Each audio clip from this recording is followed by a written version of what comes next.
Engineering से related छोटी बड़ी इन्फॉर्मेशन के लिए सब्सक्राइब करिए हमें। Hey, what's up everybody? This is Archie Khan. You're watching Student खबर। एक बहुत ही इम्पोर्टेंट क्वेश्चन के साथ मैं आपके सामने हूँ। सवाल है कि प्राइवेट वर्सेस गवर्नमेंट कॉलेज। अब बहुत सारे स्टूडेंट कंफ्यूज होते हैं कि मैं गवर्नमेंट कॉलेज चूज करूँ, प्राइवेट कॉलेज चूज करूँ या इवन प्राइवेट यूनिवर्सिटी चूज करूँ, तो इसका डिसीजन हम कैसे लें। वैसे अगर हम गवर्नमेंट में बात करें तो बहुत सारी कैटेगरीज होती हैं। कैटेगरीज में नेशनल लेवल के IITs आते हैं, NITs आते हैं, IIITs आते हैं, GFTIs आते हैं, देन स्टेट लेवल के गवर्नमेंट कॉलेजेस आते हैं, then private colleges and private universities आती हैं। तो गवर्नमेंट चूज करें या फिर प्राइवेट चूज करें, ये एक बहुत बड़ा सवाल होता है। सबसे पहले हम स्टार्ट करते हैं गवर्नमेंट कॉलेज की। गवर्नमेंट कॉलेज लेने के कई सारे फायदे हैं। सबसे पहली चीज ऑब्वियसली कॉलेज की ब्रांड वैल्यू बहुत ज्यादा होती है, राइट। कंपनीज के बीच में भी, क्योंकि कंपनीज को भी पता है कि अगर ये कॉलेज गवर्नमेंट है तो यहाँ पे एडमिशन मिलना उतना इजी नहीं है।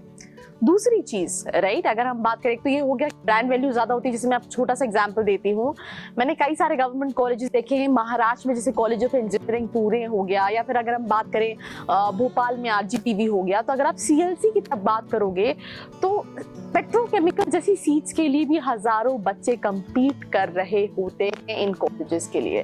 सो अगेन कहीं ना कहीं वो ब्रांड वैल्यू कितना पुराना है, कितना अच्छा एलुमनाई नेटवर्क है, ये पहली चीज होती है जिसकी वजह से एक स्टूडेंट जो है वो गवर्नमेंट कॉलेजेस को प्रेफर करते हैं। दूसरी चीज होती है ROI, that is return on investment.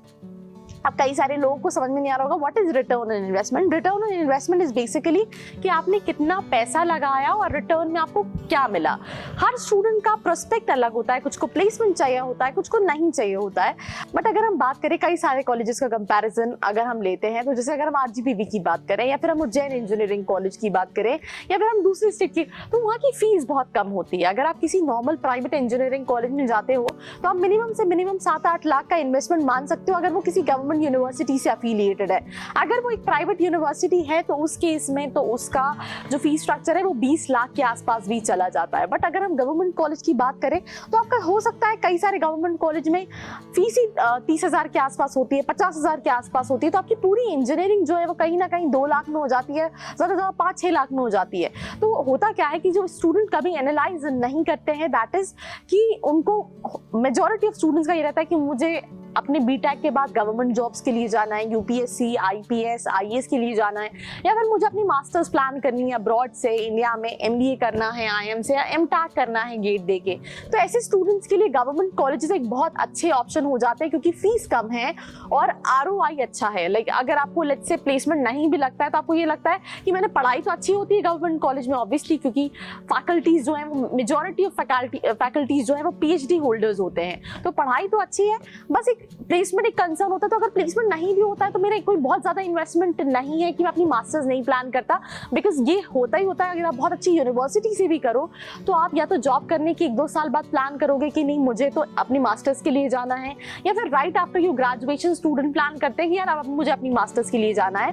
तो ऐसे में आपको रिटर्न इन इन्वेस्टमेंट मिलता है। तीसरी चीज जो आपको मिलती है दैट इज अच्छा फैकल्टीज कॉलेज के अंदर रिटर्न ऑन इन्वेस्टमेंट आपको मिलता है, फैकल्टीज अच्छी मिलती है, एलुमनाई नेटवर्क कॉलेज का बहुत स्ट्रॉन्ग होता है। तो ये एक एडवांटेज होता है गवर्नमेंट कॉलेजेस का। वेयरएज अगर हम प्राइवेट में कंपेयर करें तो प्राइवेट और गवर्नमेंट में सिर्फ एक चीज का डिफरेंस होता है, वो कहीं ना कहीं प्लेसमेंट्स का डिफरेंस होता है। अब ये प्लेसमेंट का डिफरेंस भी क्यों होता है हम उस पर भी डिस्कस कर लेते हैं। लेट्स से कॉलेज है जो कि 20 लाख रुपए चार्ज कर रहा है, या लेट्स से कॉलेज है जो ईयरली 2 लाख रुपए फीस चार्ज कर रहा है, तो वो काफी ज्यादा अमाउंट इन्वेस्ट करता है अपने ट्रेनिंग एंड प्लेसमेंट सेल पे। कंपनीज को बुलाना, उनसे प्लेसमेंट्स करवाना, इसके लिए भी एक लम सम अमाउंट का इन्वेस्टमेंट होता है, राइट। और ये कहीं ना कहीं ऑब्वियसली कोई गवर्नमेंट कॉलेज में बच्चों की फीस ही कम है तो वो उतना इन्वेस्टमेंट नहीं करते, वेयर प्राइवेट कॉलेजेस में वो इस पर थोड़ा सा काम करते हैं। जो स्टूडेंट्स फीस दे रहे हैं वो उस फीस में से उसमें भी अमाउंट इन्वेस्ट करते हैं, और वो कहीं ना कहीं प्लेसमेंट में दिखता है प्राइवेट कॉलेजेस में। बट ये हर प्राइवेट कॉलेज में नहीं होता है, जैसे कुछ गवर्नमेंट कॉलेजेस है जहाँ के प्लेसमेंट्स काफ़ी अच्छे हैं compare to private colleges, the same thing कई प्राइवेट कॉलेजेस है जहाँ की प्लेसमेंट्स अच्छे हैं होते हैं कंपेयर टू गवर्नमेंट कॉलेज। तो आपको सबसे पहले एक लिस्ट बनानी है कि आप एग्जैक्टली क्या चाह रहे हो एक कॉलेज के अंदर। आप प्लेसमेंट चाह रहे हो, आप फैकल्टीज चाह रहे हो, आप एलुमनाई नेटवर्क चाह रहे हो, या फिर आप एक्सपोजर चाह रहे हो, आपका क्या लॉन्ग टर्म क्या प्लान है। लेट्स से जब आप 10th में मैथ्स लेते हो तो आप सोचते हो कि मुझे मैथ्स इसलिए नहीं क्योंकि मुझे इंजीनियरिंग करनी है। लेट्स से अगर आपको मेडिकल करना है और आपने कॉमर्स ले लिया तो आप नहीं कर सकते हो। तो सेम थिंग, आपको ये फ्यूचर प्लान होना बहुत इंपॉर्टेंट है कि आप एग्जैक्टली प्लान क्या कर रहे हो, एंड ऑफ द डे आपको क्या चाहिए, उस हिसाब से आप अपना कॉलेज चूज कर सकते हो। और दूसरी चीज की गवर्नमेंट कॉलेजेस का एक एडवांटेज ये भी होता है कि when it comes to core companies, core branches तो उसके प्लेसमेंट अगर आप ऑल ओवर इंडिया में कंपेयर करोगे तो मेजॉरिटी ऑफ प्लेसमेंट्स जो है वो गवर्नमेंट कॉलेजेस में होते हैं as compared to private institutions. Because private institutions में आपको majority of placements, I am not saying only in Bhopal, only in Maharashtra, only in Bangalore, you'll see multiple locations, majority of placements are into IT companies, right?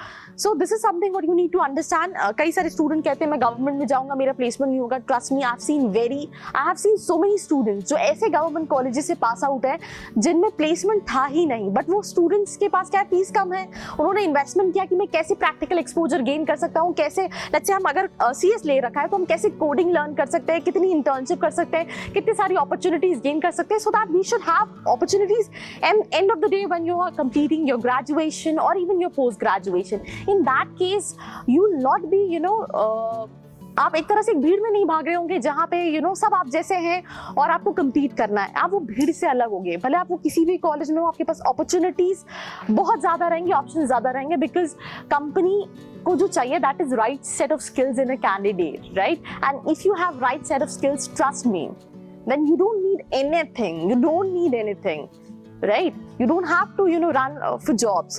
So ये कुछ चीजें हैं जो बहुत important है। So I hope आपको आपके जो भी डाउट्स हैं वो क्लियर हो गए होंगे। अगर आप इस टॉपिक पे कुछ और डाउट्स के साथ चाहते हैं कि मैं उनको कवर करूं तो let me know in the comment section. Do not forget to like, share and subscribe. Until then, we'll see in the next video. This is me, Arshikan, signing off.